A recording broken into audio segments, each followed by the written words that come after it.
Read Out Loud Articles has no affiliation with this article. Article: Words Have Power. Written by Jack Schaefer, PhD, and found on Psychology Today. Words cannot change reality, but they can change how people perceive reality.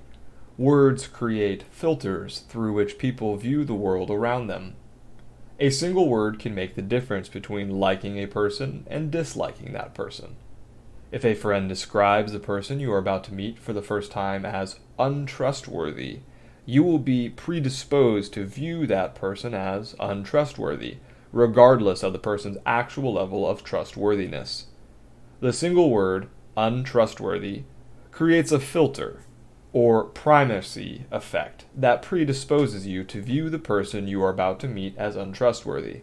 Thereafter, you will tend to view everything that person says or does as untrustworthy. Overcoming negative primacy is difficult, but not impossible.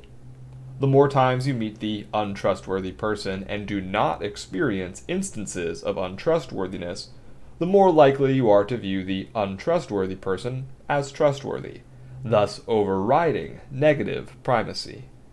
However, you are less likely to meet an untrustworthy person a second time because you perceive that person as untrustworthy, thereby reducing the probability of overcoming negative primacy. Conversely, if before meeting a person for the first time, a friend tells you that the person you are about to meet is friendly, then you will likely view that person as friendly, regardless of the person's degree of friendliness. If you meet the friendly person several times and do not experience friendliness, then you will tend to excuse away the unfriendly behavior. Such excuses might include, "He must be having a bad day," "I must have caught her at a bad time," or "Everybody has a bad day once in a while."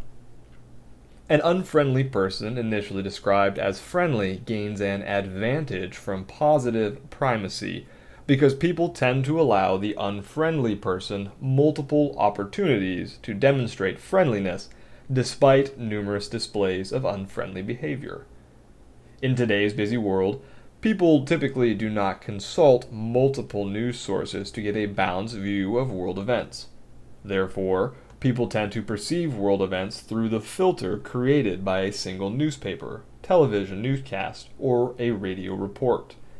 Media has the power to influence the way in which people view world events. If a media outlet, especially a reputable one, introduces a bias into the news story, the readers or listeners will tend to view the event through the biased filter established by the media report.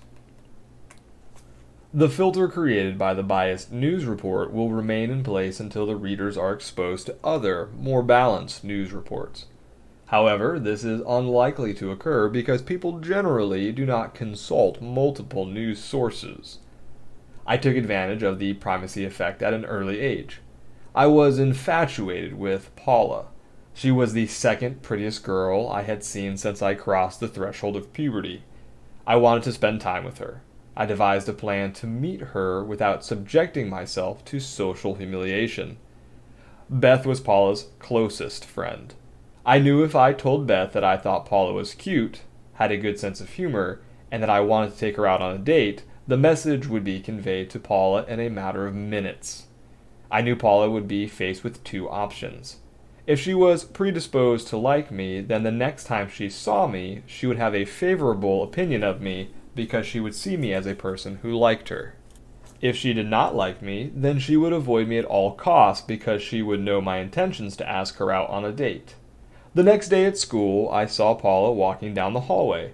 Our eyes met. She smiled. I had my answer. The primacy effect predisposed her to like me before I spoke my first word to her.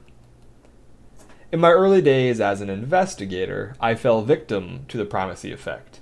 I interviewed a suspect who I thought kidnapped a 4-year-old girl. Before talking to the suspect, I had already made up my mind that he was the kidnapper. Consequently, everything the suspect said or did I viewed as indications of guilt, despite ample evidence to the contrary. The more pressure I put on the suspect, the more nervous he became, not because he was guilty, but because I did not believe him and he thought he would go to prison for something he did not do. The more nervous the suspect became, the more I thought he kidnapped the young girl, and the more pressure I applied. Needless to say, the interview spiraled out of control. In the end, I was embarrassed when the real kidnapper was caught. I suspect that negative primacy is at the root of many false confessions. If the word interrogation were used instead of the word interview, the likelihood increases that investigators would assume that the person being questioned is guilty.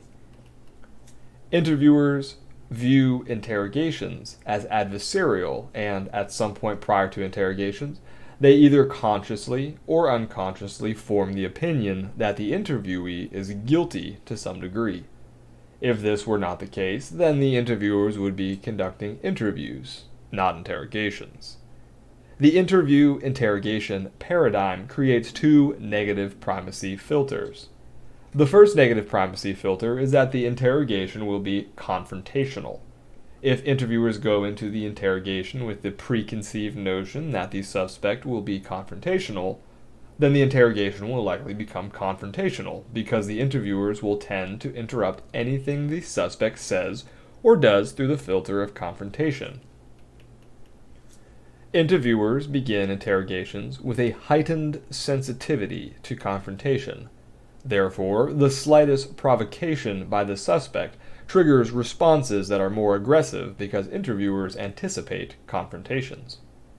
The same actions that interviewers perceive as aggressive during interrogations would probably be judged as less aggressive or neutral during interviews because interviewers perceive interviews as non-confrontational.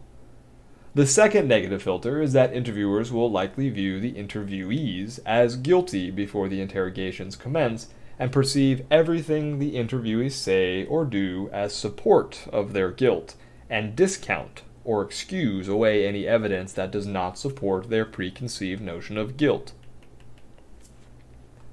An alternative approach to the interview-interrogation paradigm places the inquiry process on a resistance continuum.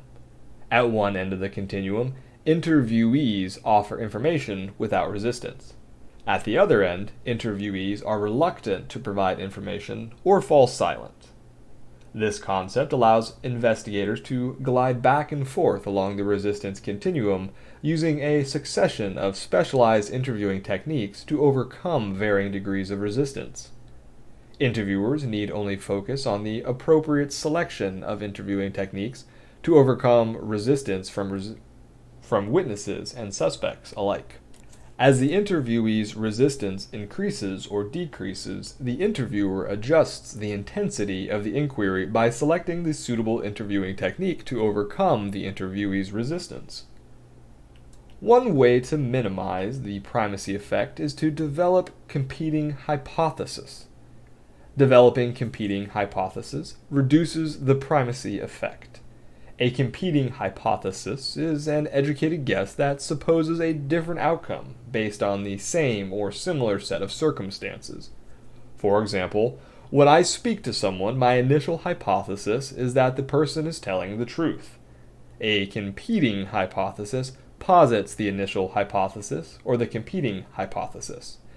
Rarely does all the evidence support the initial hypothesis or the competing hypothesis, because honest people often say and do things that make them look dishonest, and conversely, dishonest people often say and do things that make them look honest.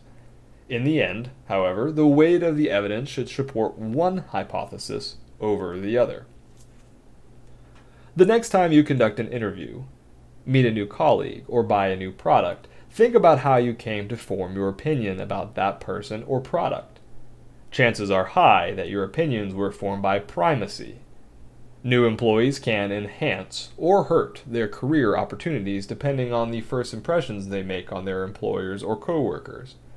The acceptance of employees who transfer from one office to another office often depends on the reputation that precedes their arrival. The new brand of toothpaste you bought has to be good because 3 out of 4 dentists recommend that particular brand. Words have power. Choose them wisely. This article has been Words Have Power, written by Jack Schaefer, PhD, and found on Psychology Today.